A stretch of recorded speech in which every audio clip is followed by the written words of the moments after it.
couple of years down the road and go sixfold by 2050. So we need to keep on with these really huge financial flows. No, it's okay. So what is happening is that these financial flows that have started to go into climate finance are not really trickling down enough to the developing world, as you said here.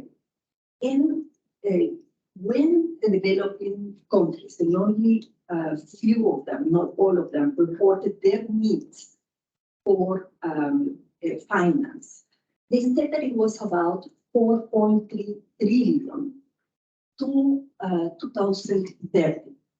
That number that sounds huge by the OECD was said not to be enough. What the OECD estimates is that in between 2026 and 2030, developing countries are going to need $2.4 billion every year. And what we have right now is only the commitment that was made by developed countries in 2009 to get to $100 billion every year, which hasn't really been fulfilled until now, right? We have gotten to $90 billion, but not yet to what was over. So we are far away from where we need to be. And these numbers really speak of the transformational change that we need in all our systems, not only the transport system, but the energy system. They might be too close. No, you're okay. It's not. Oh, okay. Put it from underneath. Listen, hopefully, I was torturing you going big numbers and bad noise. So, low and middle income countries are facing several challenges to really get the finance that they need.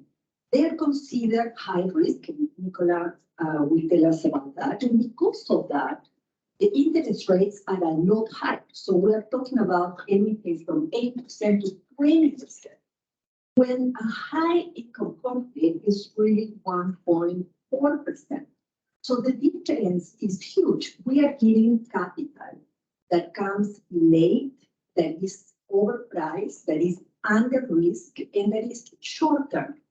So we definitely need to rethink that. And I am very pleased that in all the conversations that I have been participating at COP, finance is coming to the center stage.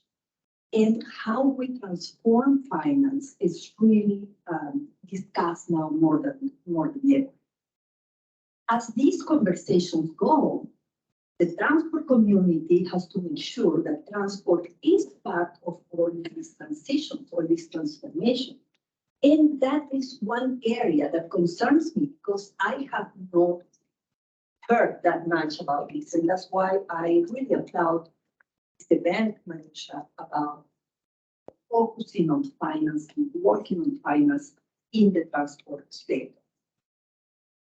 As we move with finance, we cannot forget that developing countries need support in governance and need support in capacity building. One ERP in Lima, Peru, took about 12 years to get off the ground. We just don't have that time. And we know that, unfortunately, developing countries has fallen behind in capacity building and really having institutions that can implement these projects once the finance is there. Finally, I want to make mention that during the first days of COP, it was launched the Local Climate Action Summit by Mike Bloomberg, who is the UN Special Envoy for accelerated climate ambition in action. And what that means is that subnational governments, cities now have a seat on the table when the conversations on climate change are coming. And the second big piece that Mike Bloomberg has prepared is finance. And I have observed that transport is a piece that is not yet well crafted there. So we will have to work on that and ensure that we have the peaceful transport well designed and ready to get the funding. Thank you. Thank you very much, Claudia. And let's go to the second member of the panel, Nicolas.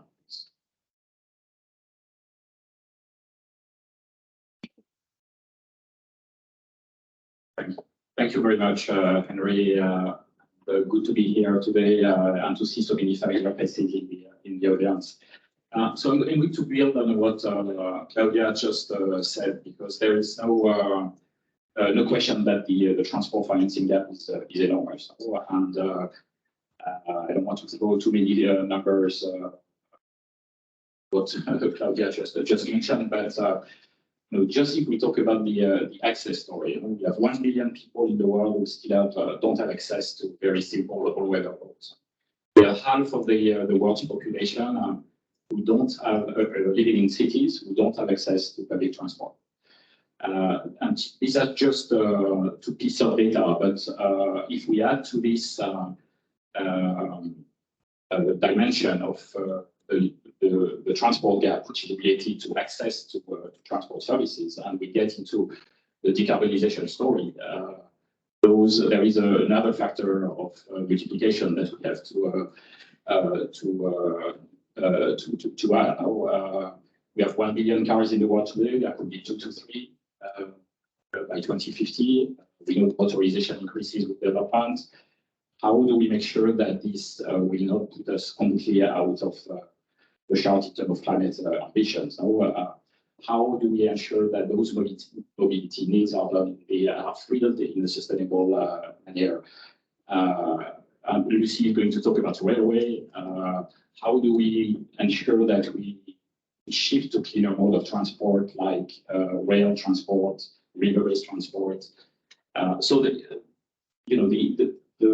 financing story is a difficult one because the figures are just enormous. And the question, and there is no silver bullet to fill the gap, obviously, but we can think about some things that make sense. And I will start by one that should naturally come to mind is how do we make sure that we achieve the best what we can with the existing resources. And that's a quality of expenditure story. It relates to doing proper planning. And I think it's still very important to have a holistic approach to transport, and that's where multimodal planning, not doing road plans, railway plans, but trying to integrate and find what are the best combination of the various modes of transport that will yield the best results. How do we strengthen the nexus between urban and transport? Or how do we build cities differently so that we bring people closer to their jobs and we reduce the demand for transportation? So that's, I think, one basic approach that we should never forget is what can we do more with the resources we have now. Then I think there are some interesting innovations that are happening in the transport sector right now, and that can also help leverage more resources. And multilateral development banks have introduced this concept of the cascade. And basically, what it says is each time we spend $1 of public resources, can we make sure that we leverage the maximum possible of private financing? There are some ways to do that.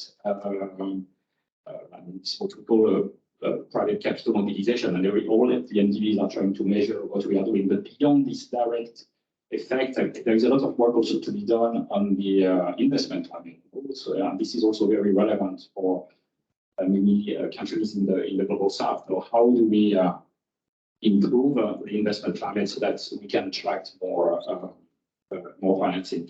It can be done. This month, the Dakar BRT is going to enter in operation, and this is a project that has been structured as a PPP, and there are $90 million of commercial financing, which are financing the rolling stock, and these are electric buses on top of that. So it's a really, really nice story. So it is possible to attract private financing in developing countries. We have to look at all possible innovations. You know, there are all sorts of interesting ideas, blended finance, guaranteed instruments, risk-sharing facilities, and these are all great ideas that can help. Asset recycling, a country like Uruguay has done it quite successfully. So let's have a look at those innovations. And then there is the climate finance. So, and climate transport is not doing great in terms of tapping into climate finance. I think there are some reasons for that. One is that it's a very fragmented sector, and sometimes projects are a little bit too small, if you allow me, to get to the threshold that will allow transport to tap into climate finance. And the transaction cost then becomes too high. So those ideas that can aggregate the demand for transport programs, going from retail to wholesale, going to programmatic. What India is doing right now, what they call their Grand Challenge program, by procuring tens of thousands of electric buses by aggregating the demand from cities and states. I think it's a really, really interesting concept, and that we need to reflect on and see if we can bring it to other parts of the world. So yeah, I mean that would be a little bit my thoughts about how we can fill this enormous infrastructure gap, and that requires financing, that requires knowledge, that requires working together, that requires also making sure that we use our existing resources in the most effective way. Thank you very much, Nicolas. Moving on to Maruxa, please. As I said, Maruxa is the Secretary General of SLOCAT. Please, over to you. Thanks very much. So I'm going to move away a bit from what I was planning on saying. I'm going to try to build upon what I've heard, and then throw in what I had in mind. But Nicolas, I couldn't agree more with the idea of using money is best, in better ways. And if we're going to talk about that, then I think we have to talk fossil fuel subsidies for transport, or fossil fuel subsidies in general, isn't it? I mean, the figures there are staggering. If we repurpose the $1 trillion that are going right now into fossil fuel subsidies worldwide, we could be doing a lot of things rather differently. And when you look at how the figures of fossil fuel subsidies in transport are going up now, only in 2021 they jumped 31%. That gives you already an idea of where things need to go. I think it's a World Bank report that is telling us that actually countries are providing money into. Can you still hear me? Yeah. Yes, are providing money into fossil fuel subsidies in a size that is 6 times greater, but they are pledging in general. So I think that, yeah, using money is better. Absolutely, I couldn't agree more on that. To your point, Claudia, all these conversations we're having about finance here at COP and so on, I particularly wanted to bring here loss and damage, because loss and damage. Before we get there, let's put again some figures into all this. And what is the cost of natural hazards in infrastructure, in the assets of infrastructure that we have at transport there? It's huge. It's going really into the billions. And actually, into those billions, 8 billion is about damages directly in transport infrastructure in low and middle income countries. But if then you look at what is the monetary impact that the losses of those infrastructures are having in the economic development of low and middle income countries, the figure goes even much higher. So when we are discussing here loss and damage, I would love to have as well a chapter about transport there, isn't it? In those conversations, we always have that imbalance on transport when we're talking mitigation, adaptation, and at the end of the day, loss and damage is a consequence of not sufficient mitigation and not sufficient preparedness for adaptation and resilience. So those are two things that I wanted a bit here to bring to our conversation. Then it was also floated. Why? How come that we've been trapped in decades and decades in which we see flows of money going much higher amounts into global north and into the global south when it comes to finance? These optics of low and middle income countries being all about risk, isn't it? Well, yeah, we have an ongoing conversation about the international financial architecture and how all of that needs to be reformed. And I think it's a super interesting and very timely conversation. You mentioned loans versus grants. You mentioned the interest rates. And I think finally it also confronts us to the reality of what is development funding and what is climate finance all about. Are we putting the monies there where we need to be putting them? That reality check, isn't it? But what I actually wanted to start with, before I heard what my colleagues were saying and prompted me to share these reactions, is that oftentimes we hear that low and middle income countries are perceived as not having actionable plans, credible plans, concrete plans. Where I'm going to put the money, the funder is going to be telling you. Well, that is also about not having metrics that can help us understand where are we trying to get, what is the type of impact we are trying to achieve. And that's what I think that working really, supporting low and middle income countries with these notions of metrics, a sense of destination, a sense of direction can actually make a difference. A metric doesn't mean that we're going to tell them how to do it. A metric is going to mean that in that panoply of different policy actions and investments, that very big menu that you can have at hand, well, hopefully the low and middle income country would be better equipped to assess what is it that is going to make more sense, what is going to be the best cost benefit analysis for a given measure. It means, therefore, that country is hopefully going to be able to enter also into a conversation with those who are giving money in a bit more of an informed manner, knowing what I am asking money for, what is the kind of impact I'm trying to get. And hopefully a metric comes with a monitoring system. So you also know if you're going towards the right direction, what is it that is going well, what is the canary in the coal mine, the trends are not going really well, and therefore it means that I have to recalculate. So that's a bit my message, is like, are we supporting low and middle income countries enough with the notions of metrics that then can equip the policymakers to identify the best measures and can also equip those who are willing to give money with a reality check of what are the high-hanging fruits and the low-hanging fruits, and what's the timescale, therefore, of that impact that they are seeking for their investment. Thanks very much. Thank you very much, Maruxa. We'll come to Gianpiero next, who is the Director of Climate Strategy and Delivery Department at EBRD. So the right person. I hope so. Let's see. Thank you very much. I must apologize. I need to leave in 10 minutes. It's really a pity. I'm very sad about that, but I wanted to be here with all these distinguished colleagues. Let me, I think I will echo most of what has been said, because ultimately you have really touched the core of the problem. But let me try to give the same notion away from a different perspective. I believe that the problem is not necessarily the lack of finance, or the financial industry has been very creative in the last 15, 20 years. Think about the progress in the capital markets. Think about the emergence of result-based finance. So in a way, I don't think finance is necessarily the problem, and we need to think about what type of finance we're talking about. I think your point. The problem often is that it's very difficult to find bankable projects. There is an issue of supply of bankable projects.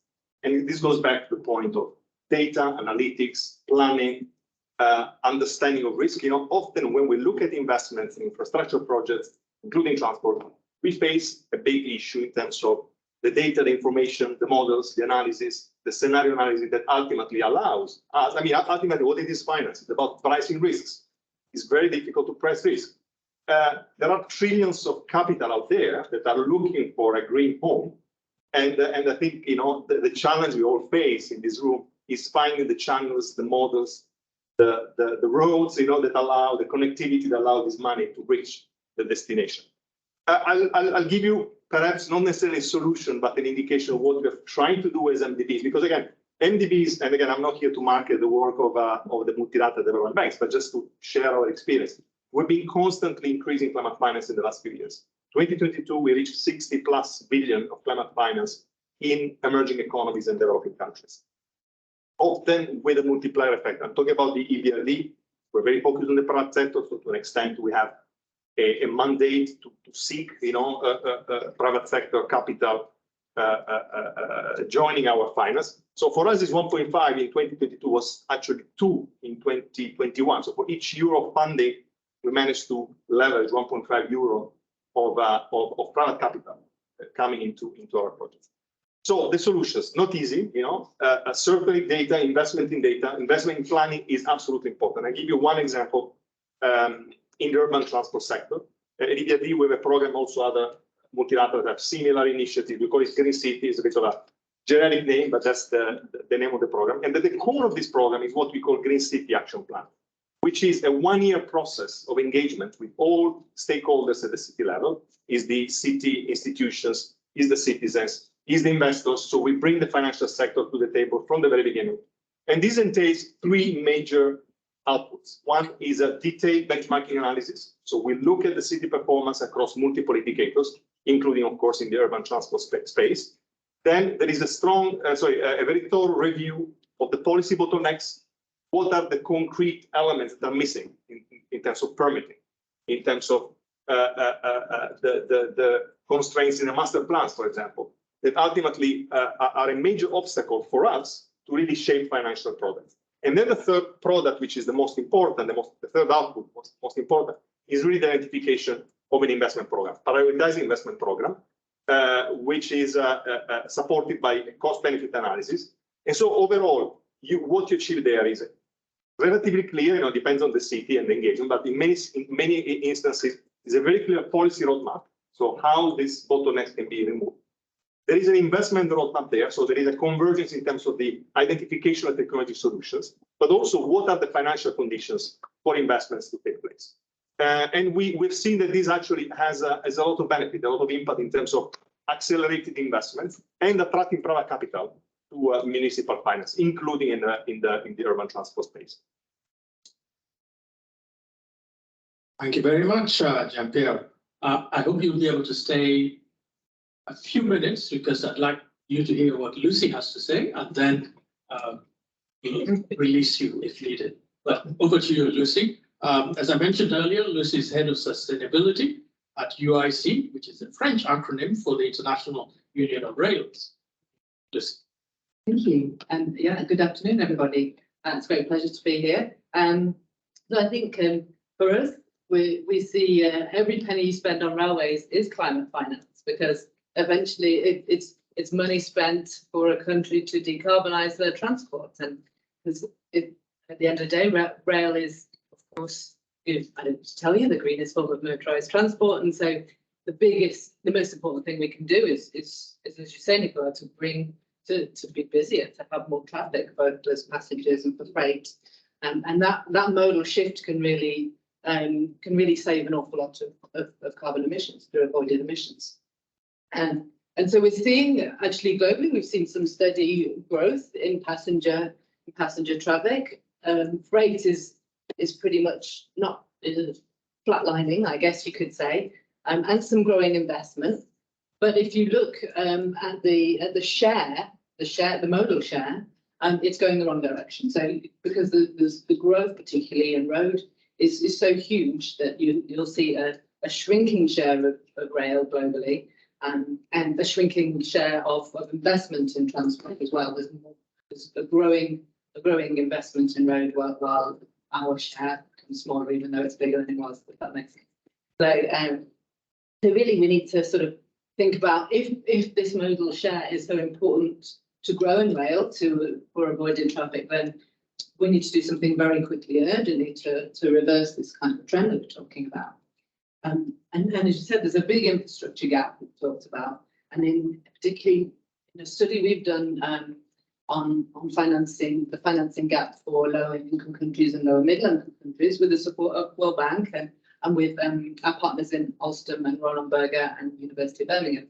And we've looked at the gap, and in low income countries and lower middle income countries, they have 10 times less railways than high income countries. So it's a really big difference between particularly the north and the south in terms of how much rail infrastructure that they have.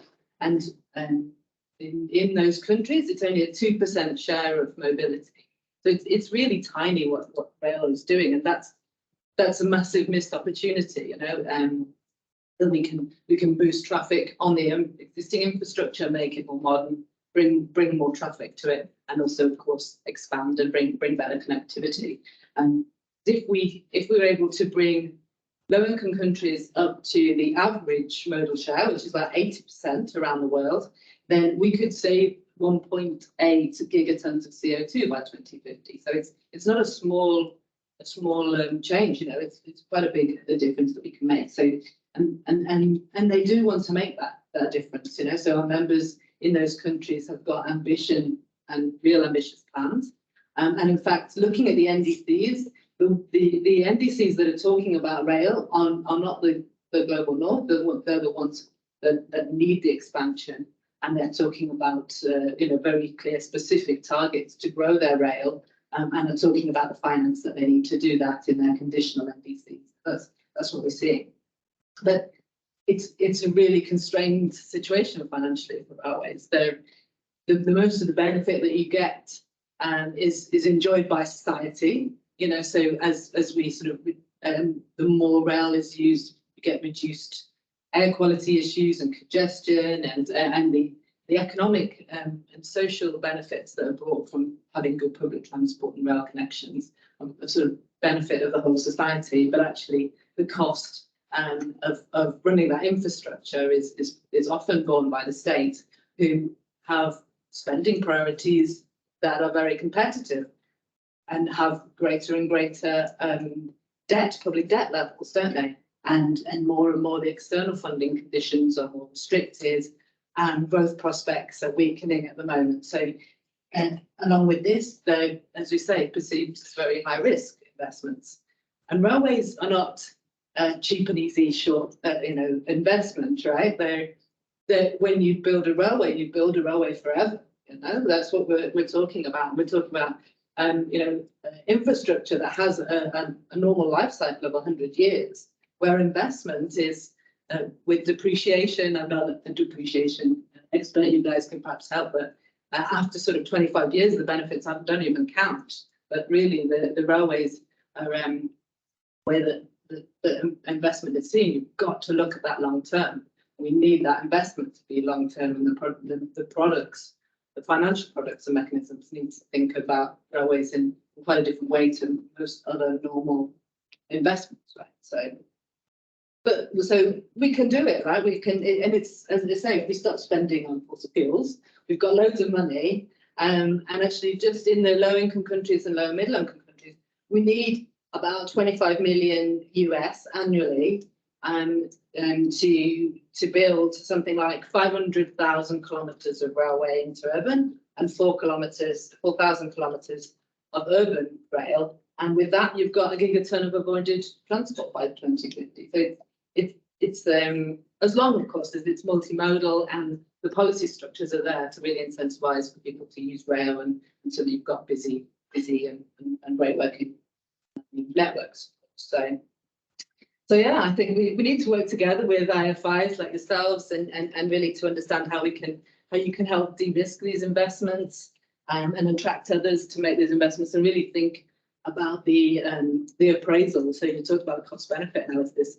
The costs are often, as I say, borne by different people than are taking benefits. And how can we broaden the appraisal of transport projects to really think about the social and economic benefits as well as the environmental benefits? Bring those externalities in, and then you can see that the railways are a bargain, pretty much. So.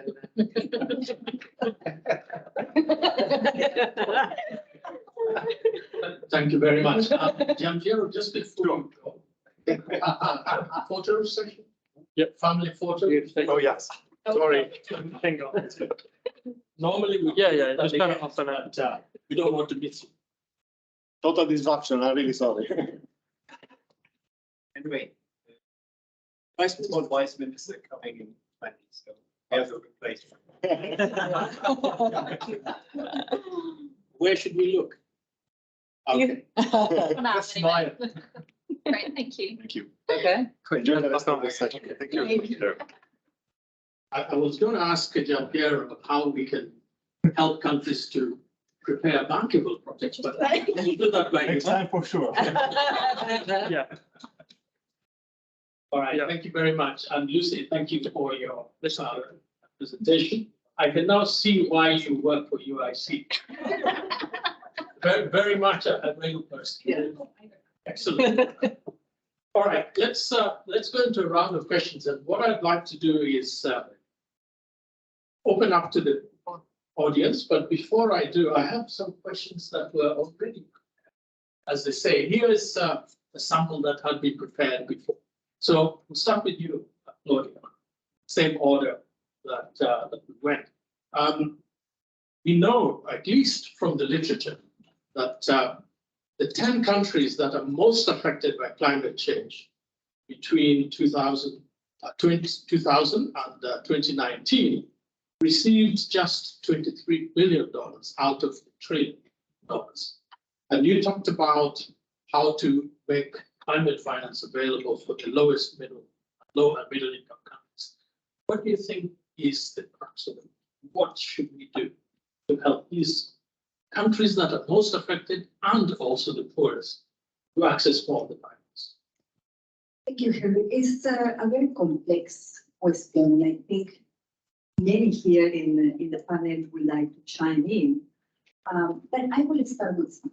Right after COVID-19, the developing world countries came with big debt, right? When we are talking about big debt, we are talking about Nigeria having to pay 96% of their revenue in debts, and a very similar number for Kenya.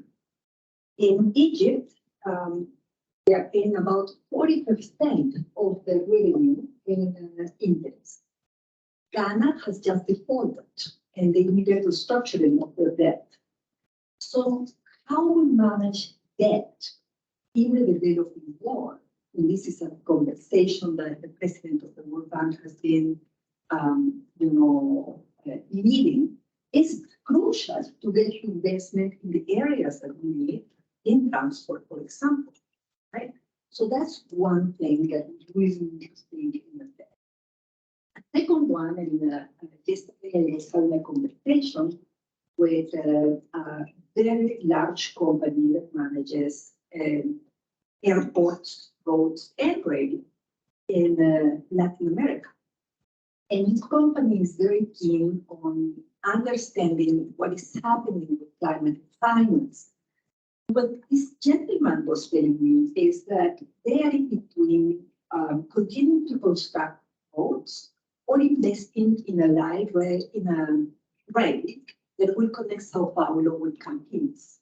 But that rail, the investment is about $2 billion, right? And the main concern is with these twins of governments, with one government coming and denying completely that there is climate change, and then coming another one to say there is, and changing policies from one extreme to the other, investors are starting to get pretty scared. So I think that's something for Nicolas and Lucy to start reflecting. How are those financial instruments can be tailored to attract and de-risk those investments that are ready? They are there and they really want to do it, but they get naturally scared if the governments are not going to pay for that. Finally, the question of access, and that's a big one. We have tried to come up with a lot of solutions. So we have the Global Environmental Facility, the Global Climate Fund, the Mitigation Action Fund, is coming the Loss and Damage Fund. The multilateral banks have investment portfolios for climate, and then we have also bilateral funds like the German Investment Fund, and they are all coming together. And for the developing world, it's kind of overwhelming, right? Where to go and how to really structure these projects. So I think we need to support a little bit more. And this is what WRI, with our partnership with SLOCAT, is what we are doing right now in a piece of research with the High Volume Transport Initiative by the UK, to try to really look at what is in the transport portfolio and how we can streamline it, support the developing world, give them capacity building, connect the stakeholders, and really make these resources available. Thank you. Thank you very much. Let's go to Nicolas. I think you also have to leave soon, but not yet, I hope. But you talked about the governments, and we all know that governments fund infrastructure. traditionally developing countries. But the question really is, how can we help? How can climate finance help the private sector to support governments in building infrastructure, in getting better use of infrastructure that will reduce emissions in general? I think you mentioned the cascade. I'm not sure how many people are familiar with what the cascade is, but perhaps you could explain a little bit more about how the cascade. Yes, thank you, Henry. And I mean, the cascade principle, again, is very simple. Now, is each time you spend $1 public money, how can you get more private money leverage? And there are various ways you can do that. Public-private partnership agenda is related to that. It's not a new concept, but what is new is the fact that there are some interesting innovations that are appearing. And just to, even though it's true that the level of private financing that goes into transport, especially in the developing world, remains low, there are some encouraging signs. And one example is we have some colleagues at the World Bank who are tracking private investment in infrastructure. It's a specific database called PPI database that they've been maintaining for now several years. And the good news is that we saw a pretty significant dip during COVID for obvious reasons. But transport has caught up quite well, and actually has recovered pre-COVID level. So there is an encouraging sign there that the private sector is increasingly interested in investing in transport.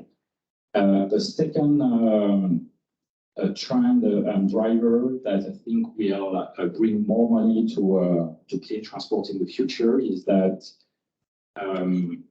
we observe that in addition to all the work that is being done in financing greener infrastructure, climate resilient infrastructure, there is now an increasing demand for financing cleaner services. And this is something that actually is a bit new for LDs. Also, we have to adapt and bring those skills to look at how we design and implement those programs to modernize the fleet of vehicles, help countries put in place some systems to incentivize the electrification of the fleet, moving towards zero emission mobility. And this initiative by India that I mentioned earlier about aggregating the demand for electric buses is something that is really transformational. And also what they are doing to promote electric 2- and 3-wheelers is another example of this public-private partnership that can really yield results. And they are doing this through risk-sharing approaches, pretty sophisticated financially. And this can be a game changer for transport decarbonization. The good news is there have been some wrong intuition initially that electric mobility was for rich countries and not for developing nations. I mean, we did some work at the World Bank to study the economics of e-mobility, and the conclusion was, there are some market segments like e-buses, like e-2- and 3-wheelers that really make sense even for poor countries. And so these risk-sharing instruments is a blended finance instrument can help really to accelerate. For example, at the World Bank, we started working with Peltier, ambitious 2- and 3-wheeler program. And many countries in Africa are currently very seriously looking at how to promote e-mobility for informal transport. The final point, perhaps, is I was talking about the investment climate. and this remains very important. And one element of the investment climate agenda in transport is the state-owned enterprises. About 40% of transport services is provided by state-owned enterprises. The rail sector is particularly important. Yet those SOEs are often not creditworthy, and so they cannot tap into commercial finance. We have some serious work to do there to help them to access those, commercial finance and also climate finance. Thank you very much, Nicolas. Let's go to Maruxa next. One of the factors that sometimes weighs against low and middle income countries is the lack of actionable plans. I think what Gianpiero before he left talked about bankable projects. So the question really is, how can we support these countries to come up with actionable plans that are not just on paper? I know all countries now have NDCs, but is there a perception first of risk, but also perception of lack of preparedness on the part of these countries? Thanks very much for the question. I think it allows me to elaborate a bit more on this notion of metric. And we are working together indeed with WRI on the project and the HVT program that Claudia has just mentioned. And they are equally working on another one jointly with their colleagues from UN. It's called the Transport Decarbonization Index. I'm not going to go into a lot of detail because in the previous sessions, for those who were here with us or online, my colleague Lisa had the opportunity of elaborating a bit more on that. But precisely this is what this project, the Transport Decarbonization Index, is trying to support. It's trying to support with the notion of a destination that I was talking about earlier on. And in that notion of destination is very much about making sure that we can equip the countries with the right type of information. So from the structure analysis that would allow to provide the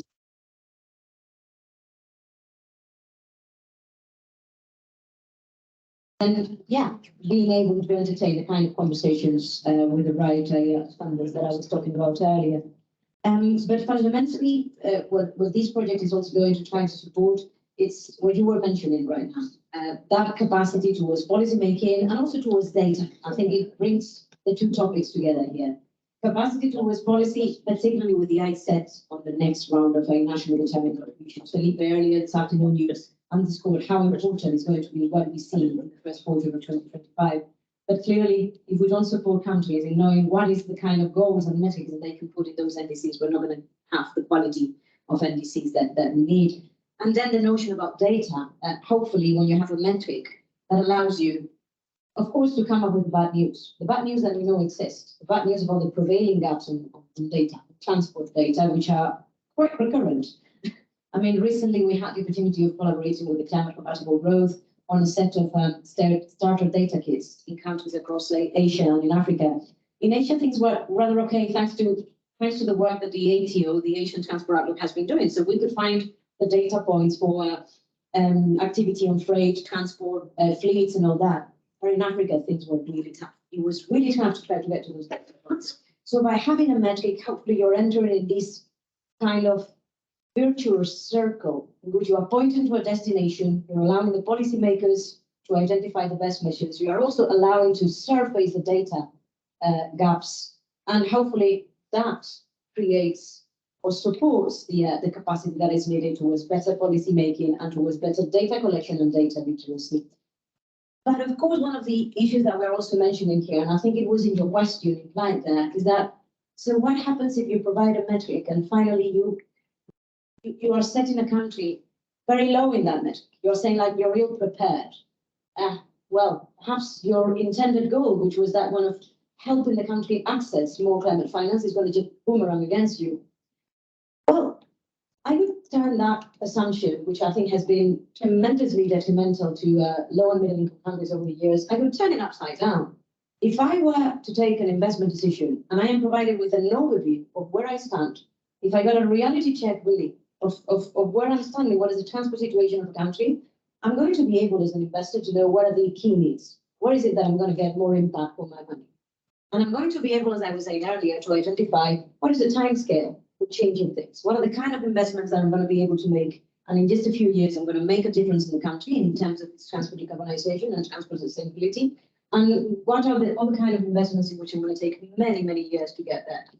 So I wonder, all this perception that we have about risk, all this risk aversion also we have about don't label a country as ill-prepared. Isn't it about twisting it in its feet and saying, like, we're not labeling countries in that way? What we're doing is that we are providing an overview of what is the preparedness for certain type of policy interventions, what is the time scale is going to get, and therefore, what is it that you can put your money? I could take that as de-risking your investment, as giving you the reality check of where you're going and how you are going to be able to accompany a country in a trajectory of decarbonization and sustainability for your transport sector, which I could argue that is the role of the development institutions, and it's really the mission, isn't it, of helping countries develop in that sense. So I think that a lot of the assumptions we have here probably is about questioning them over the years. And also to finish, a comment about the narratives we use as well, when we try to talk about the potential of investing in a country or not. I mean, recent research has found that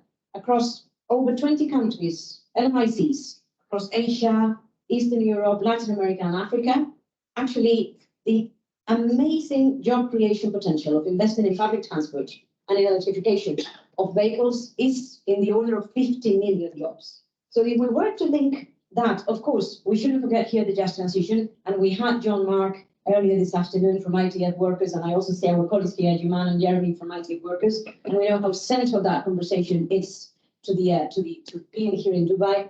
But let's not forget about the job potential and how that job potential is also, I think, an anchor for investing in certain countries, which tend to get quite unattended when it's about mobilizing either public or private funding into climate action. Thanks. Thank you very much. Okay. I have the pleasure of welcome Vice Minister from Colombia, who has joined us. I know that you've got quite a lot of commitments, but thank you very much. Carlos Eduardo Enrique Caicedo, who has been Vice Minister of Transport since last year. Since August last year. So we'll give you a few minutes to collect your thoughts. In the meantime, let me go to Lucy. Thank you. And then we'll come back to you to give us a short talk on how climate finance can be better accessed by developing countries. So Lucy, you mentioned that, and we all know, the use of railways has been declining over years. How can climate finance help to reverse that trend? Is it possible? Is there a role that the private sector can play? I know that freight in particular is very amenable to private sector participation. What is your view? Yeah, thank you.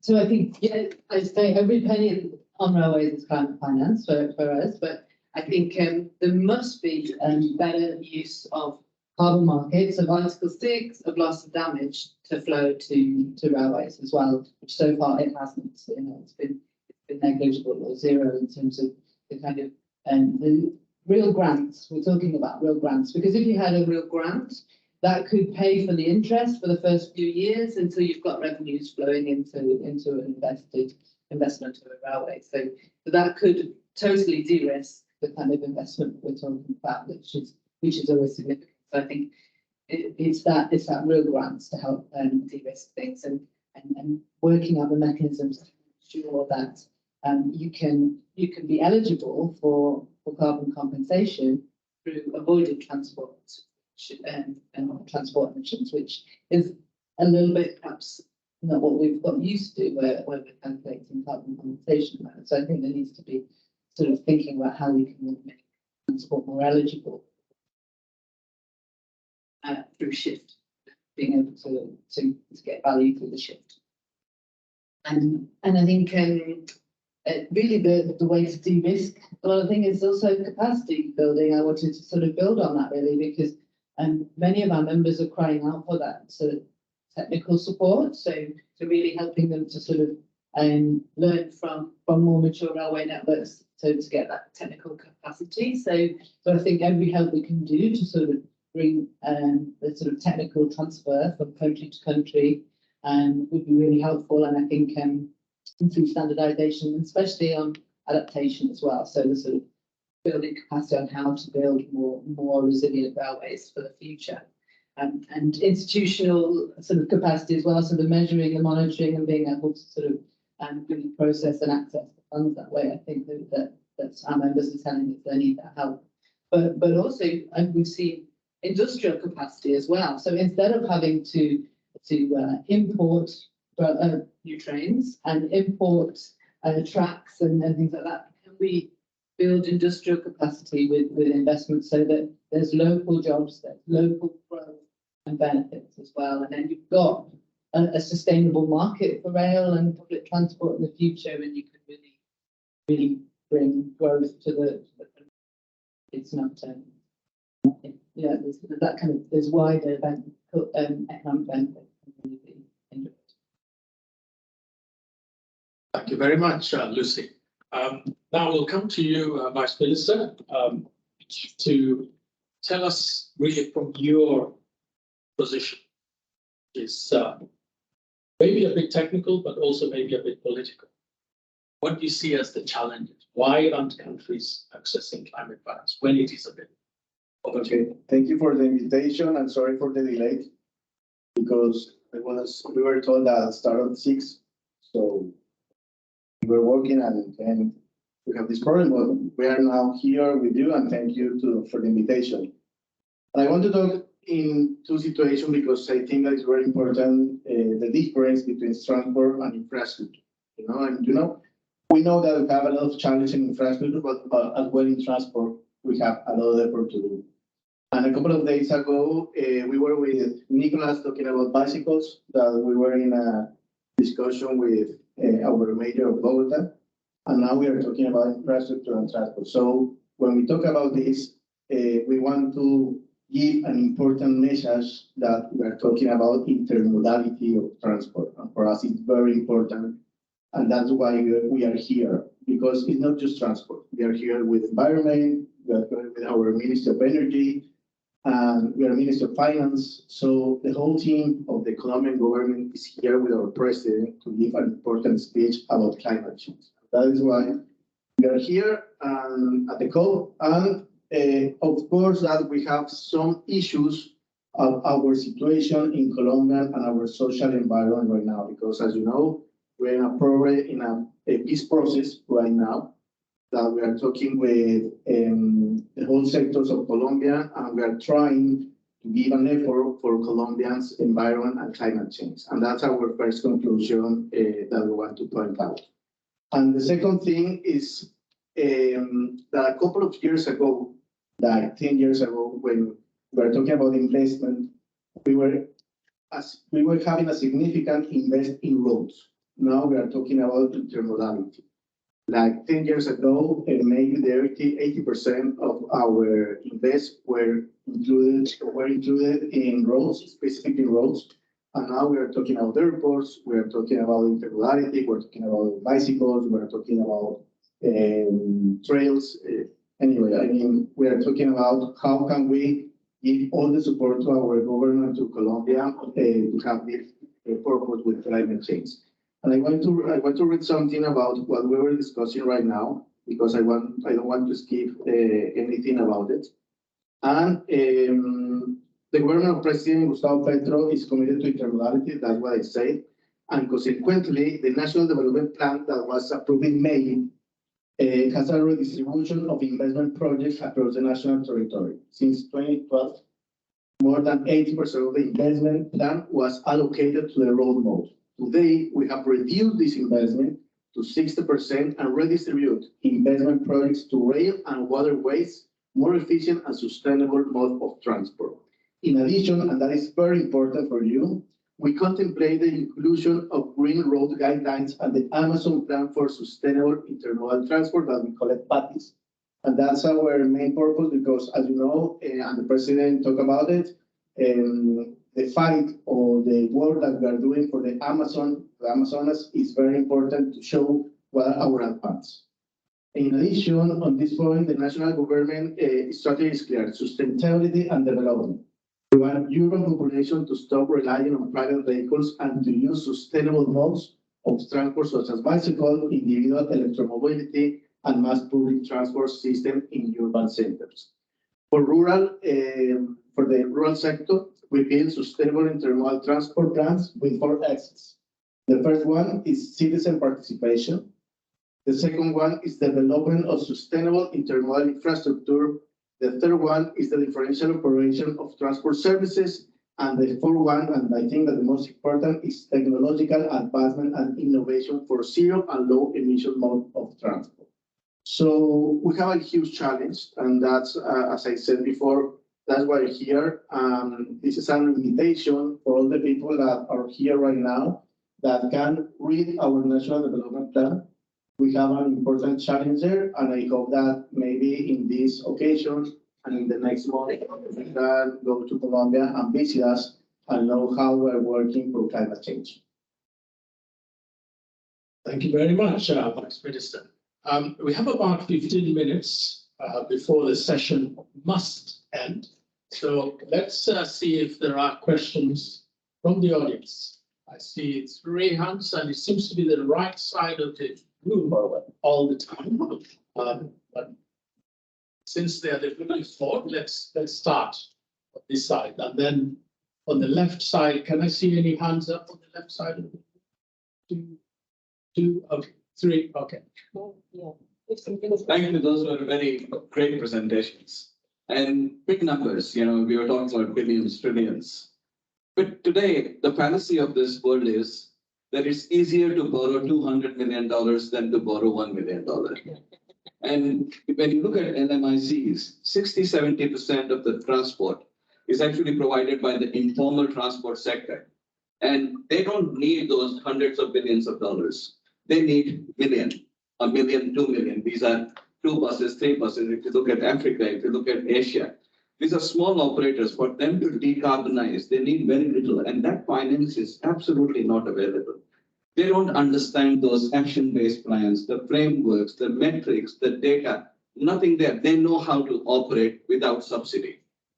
And they are doing a great job. They are running the whole business model here. They don't need any state support. They're very quick on their feet. And yet nobody is willing to finance those people. Where is the solution for them? Thank you. Thank you, Chair and the panel. I had 2 questions. One was for Nicolas. Who's left?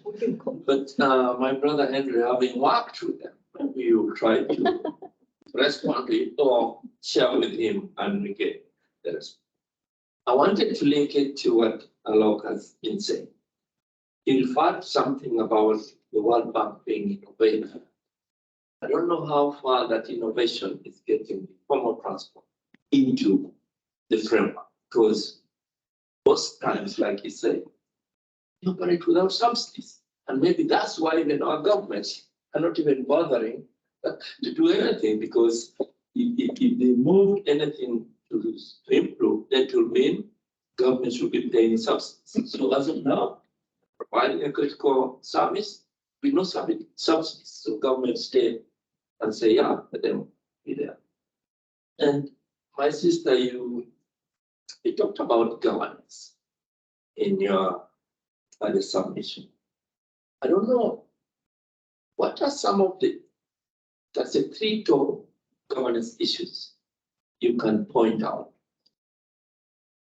We can mobilize the financing, all right, but is it incentivizing the private sector, the financial institution actually support these governments? Thank you. Lady behind, oh, sorry. My name is Geneva Ferguson. I work for work in research for an NGO called Fighters' Rights. I'm very new to transport, and I'm just curious about the mechanism. How, when I hear help these countries, I want to know about the mechanism of how is it governments that approach you, or can civil society organization approach? Like, Do we recognize that the country that we are living in, that the government is not capable at this time of approaching and we the people who need to approach it? And would you accept that and enter into discussion in this kind of way? I'm very curious, Claudia, to have more discussion about how to manage debt. Such an interesting discussion. So many ideas, like I don't want to throw it back at you, but what if you bring it up, what kind of ideas have crossed your mind or people you've had discussions? Like, do we need to? So as I understand that it's usually the country is paying the former debts with the new debts. So do we need to remove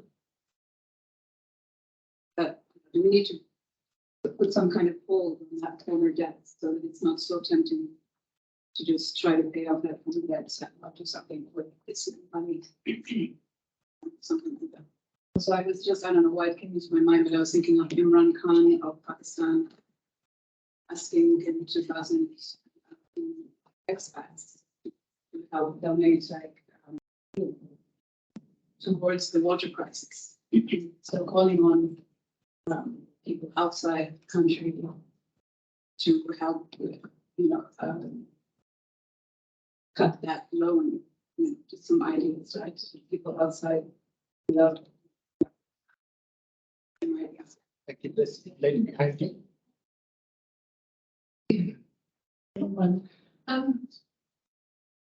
This has been great, of course. The numbers are big, of course.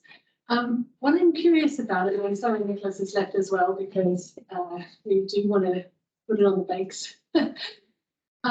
It's not just that we need the money to be available in the funds, or that we need the mechanisms for people, the countries to know how to ask and how to deliver on those funds. Actually, yeah, Jamie's still here. But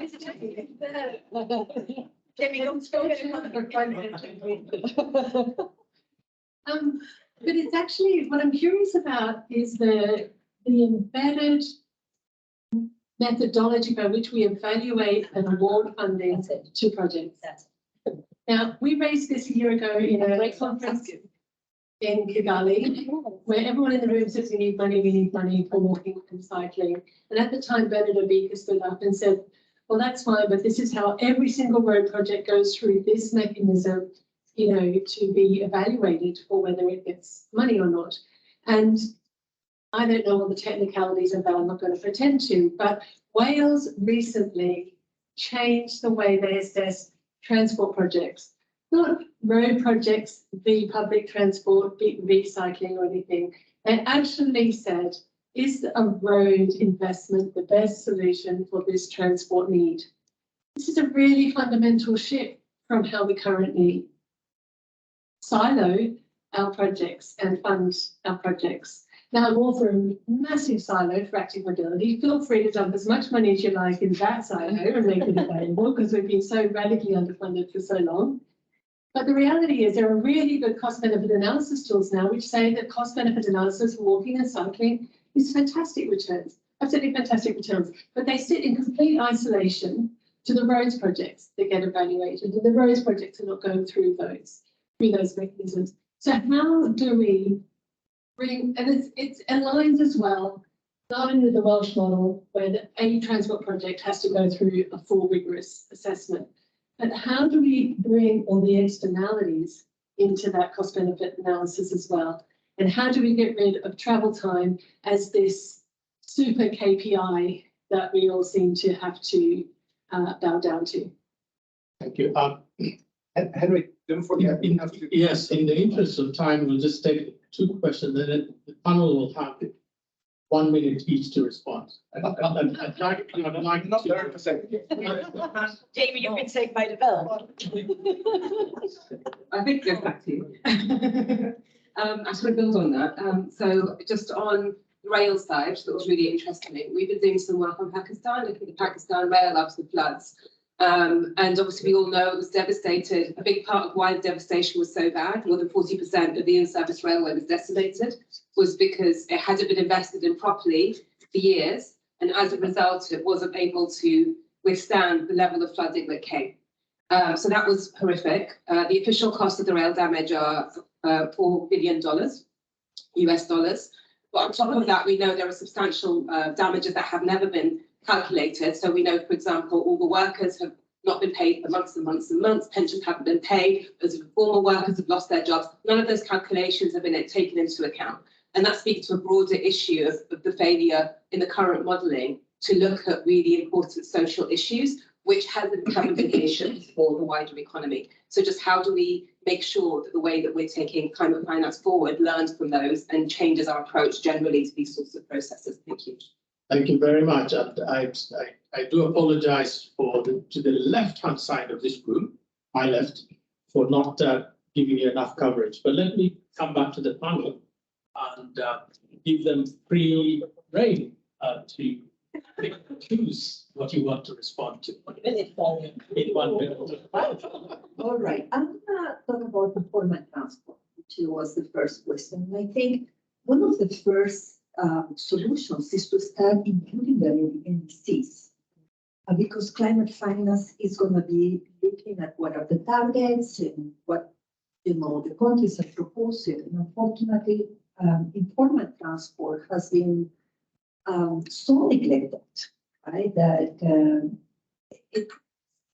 one thing of note is the way many people in the developing world move. So we have to think about how to clean it and how to support it.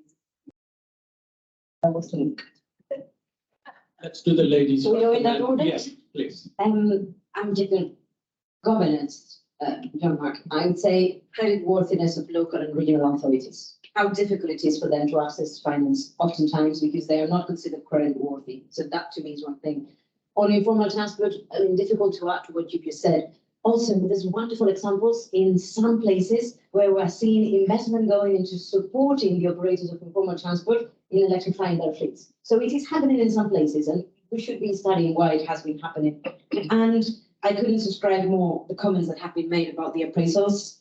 Certainly, I couldn't even call them externalities. I think it's when we talk about how transport serves people, how transport serves economic regeneration, workers, livelihoods. That is really what transport is all about. It's not just an externality while we are trying to decarbonize. And I think that ISD has done wonderful work in evaluating how things change if you look into the sustainability as a whole of an investment, or if you just look at it as the KPI of how fast we move from one place to the other. Thanks. Yeah, so I would, and I think we heard from Jamie not long ago that how we've been trying internally to broaden the concepts of cost benefits and investment decision, and there's a real mindset change in the whole industry in finance and for economy to change their mind on what could be considered like figures that they can really rely on, you know. And so we need to mature the way that measure socioeconomic benefits, but we also need to change the mind, to open the mind to sort of really think differently about investment decisions. And I think that would be all I would say. Thank you. And Vice Minister, maybe. Thank you. 30 seconds. The first thing is we have an invitation for all of you on Thursday at 6 p.m. We're going to show the portfolio, Colombian portfolio, without 5 p.m. 5 p.m. Sorry, it happens the same here. At 5 p.m. with our Minister of Environment. She's going to talk about our portfolio and me as a Vice Minister. So all of you are invited. And the second one is that we have 40 concessions right now in Colombia, and they are working perfectly. I mean, with the social problems that we have in every country.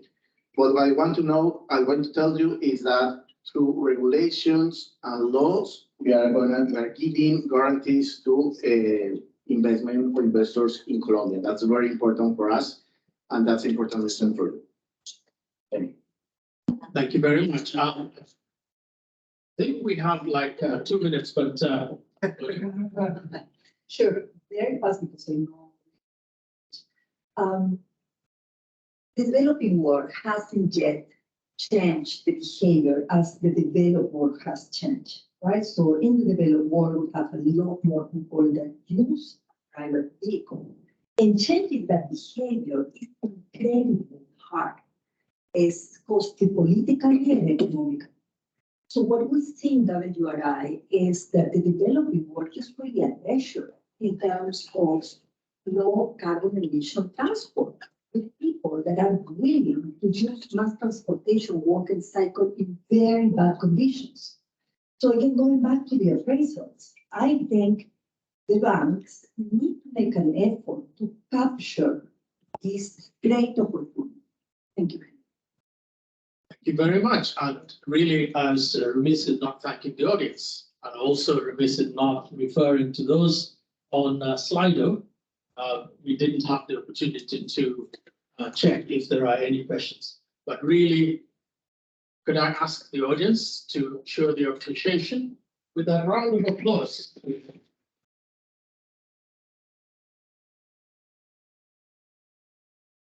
Do I hand to you, Holger? To me, please. You're okay to. Yeah, thanks. I wanted a picture. Oops, yeah, it's right behind you.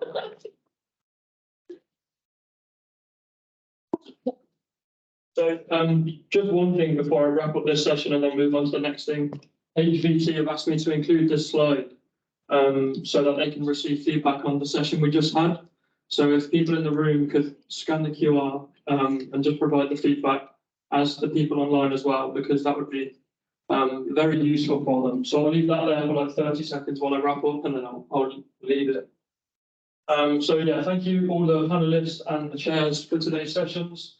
It was very interesting, and I hope to hopefully can speak to some of you at the reception to hear more about the great work that you're doing. So hope everyone's got this because I'm going to move on now. So to close off the event today, we will now have high-level closing remarks, and we are lucky enough to have Her Excellency Tatiana Molshan, who is the United Nations Under-Secretary General and Executive Secretary of the United Nations Economic Commission for Europe. So.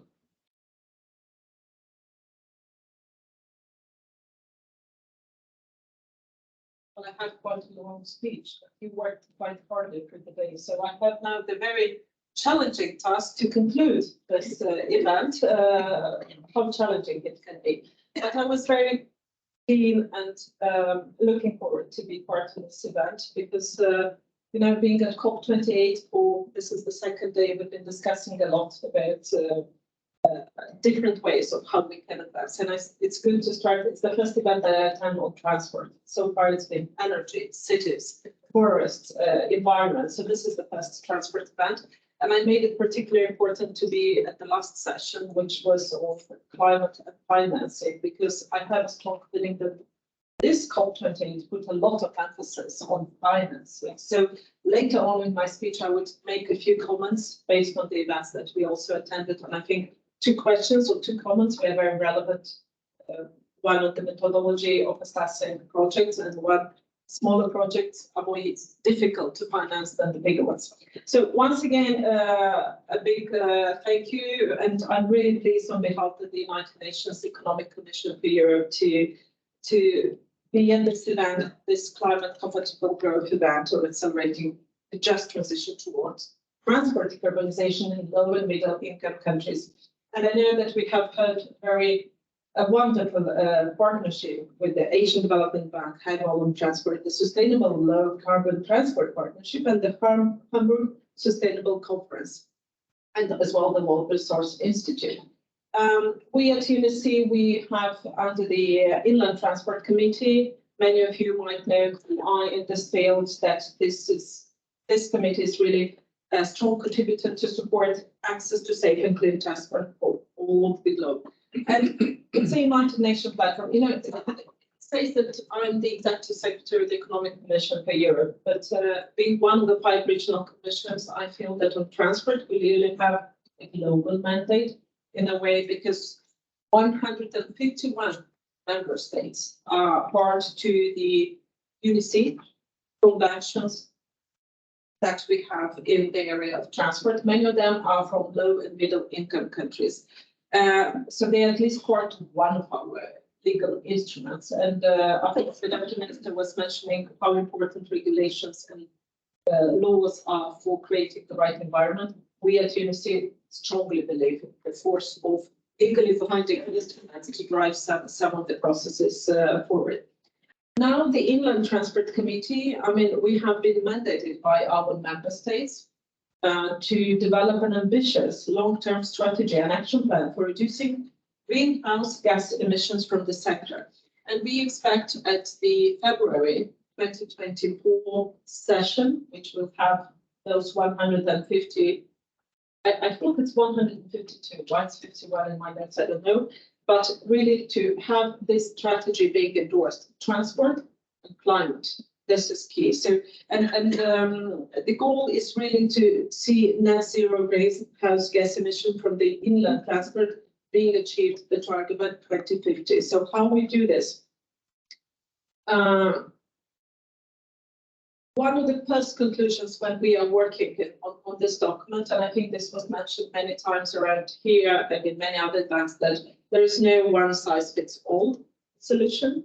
This is very important. It's very difficult really to identify the common solutions. We need a mix of policies, instruments that need to be deployed. I think you discussed this already using the Avoid Shift Improve framework, how to structure the various available actions and policy measures based on which our strategy or the strategy has been developed. Now, today you also covered three critical topics: informal transport, data transparency, and modeling, and climate finance. One key aspect that was underlined that all three areas need strong public-private cooperation, and if we want to achieve the climate goals. Another conclusion is that we need strong implication of the local authorities. Those who set clear directions and policies, but also are on the front line of implementing many of these policies. The role of the private sector is really tremendous. It's, I mean, I've heard these days a lot about the fact that, you know, the private sector will be there if a project is bankable, if it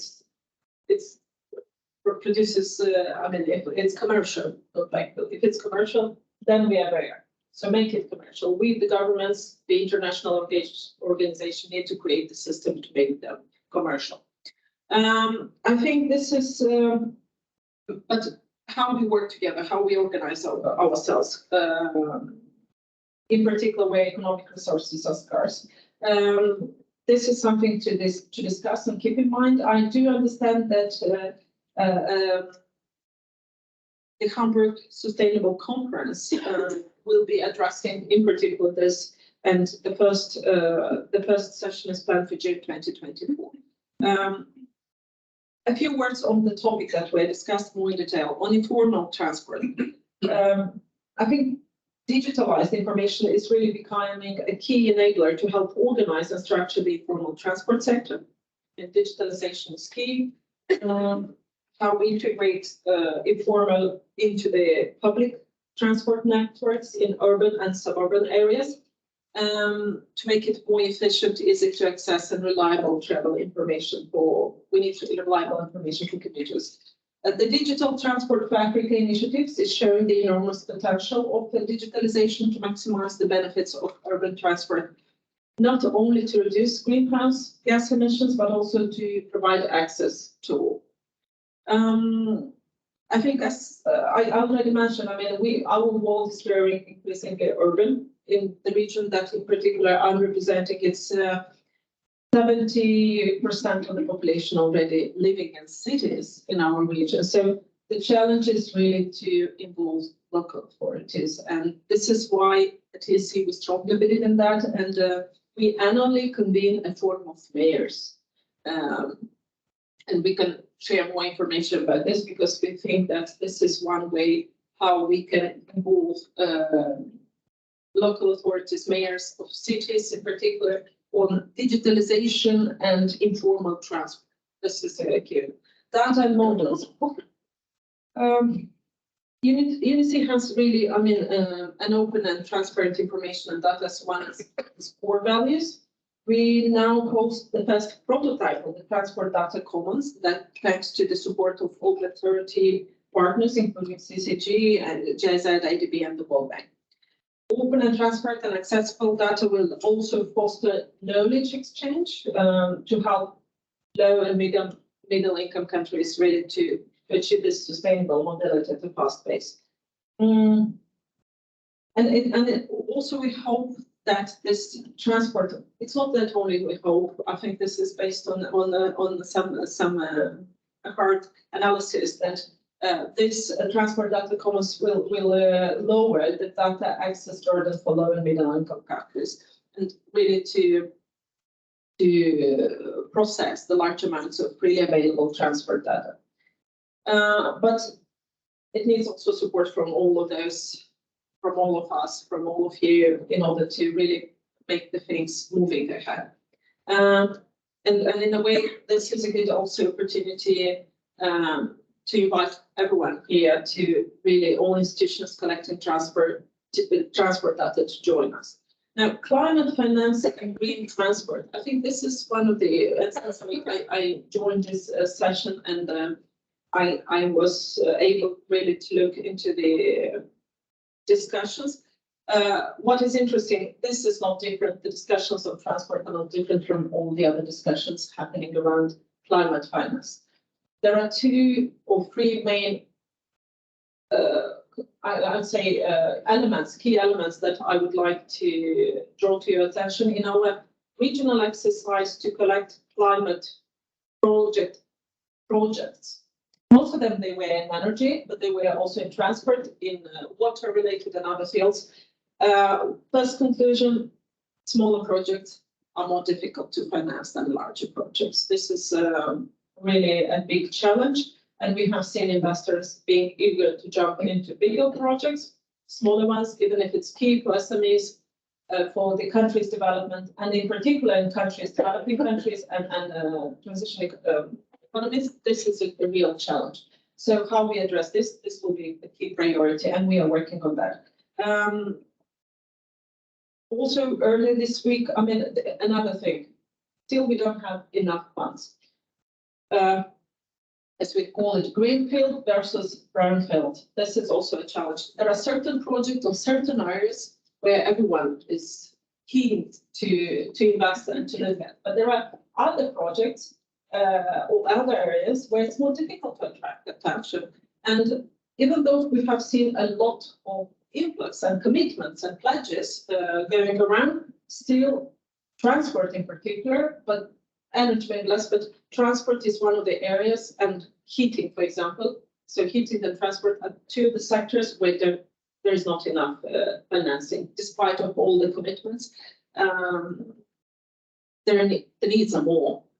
We need trillions. One of my colleagues used the notion of bazillions. I don't know what the amounts are crazy that we need to use, but transport is one of those sectors. So it needs a lot of investments. We need to attract more investment. Because we need really to shift this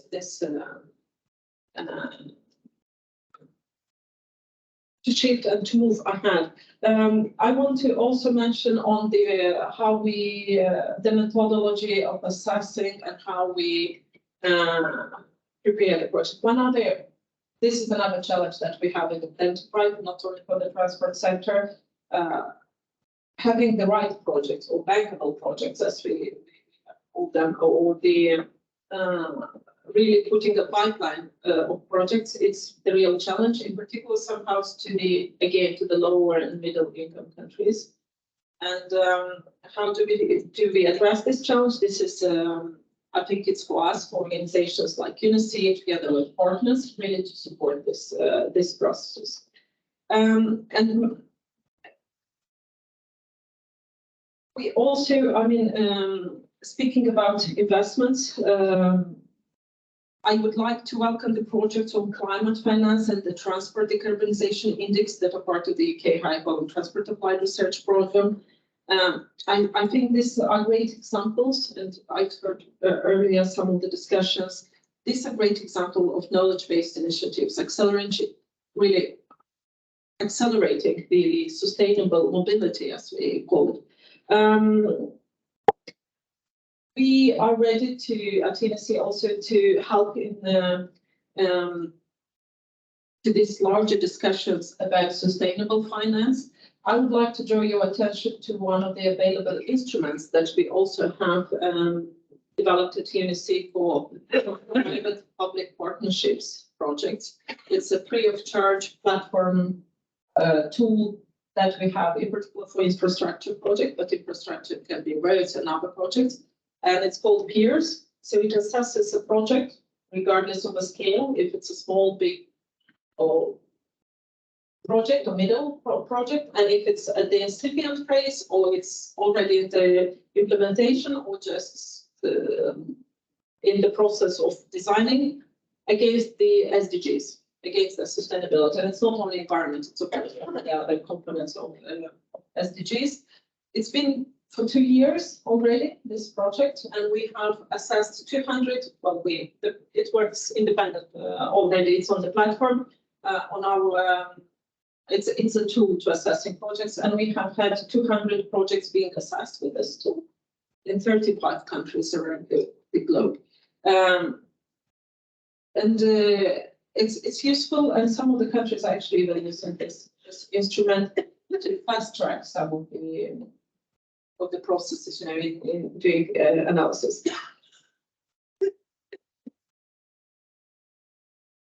The last point that I would like to raise is that I think it's really, really important to bring different partners in the discussions. And it's key that we have these discussions with the multilateral development banks. We have a few of them who have just left the meeting, but nonetheless, if we want to deliver on this commitment, we have to work together. And I think that as an overall message to all the participants, it's good to discuss, but I would be keen to see how we can start moving from these discussions to very concrete actions. How we can support. We do have the knowledge and a lot of experts, my colleagues from the transport division in particular are here. So please do use our knowledge that is within the UN in general and the EC in particular to help moving ahead with this climate agenda when it comes to the transport field. So we are there for you. We are ready to work together, and I wish you all a very successful rest of the COP 28. I hope we do survive the rest of the agenda running from one pavilion to the other. Thank you so much, and it was really nice to listen and to be part of this important event. Thank you.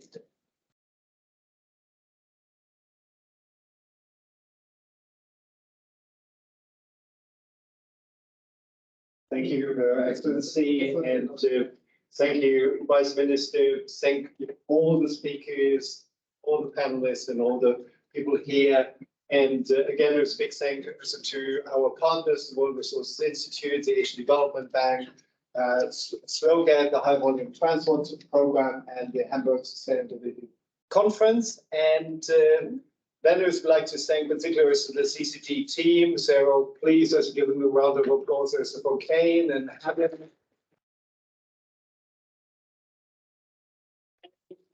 I can actually close also the event for today. Thanks again. And we invite you now to slowly also move down to the restaurant. But can you have specific instruction? No. Okay. So walk or take the lift, but you can actually walk. So, and thanks again.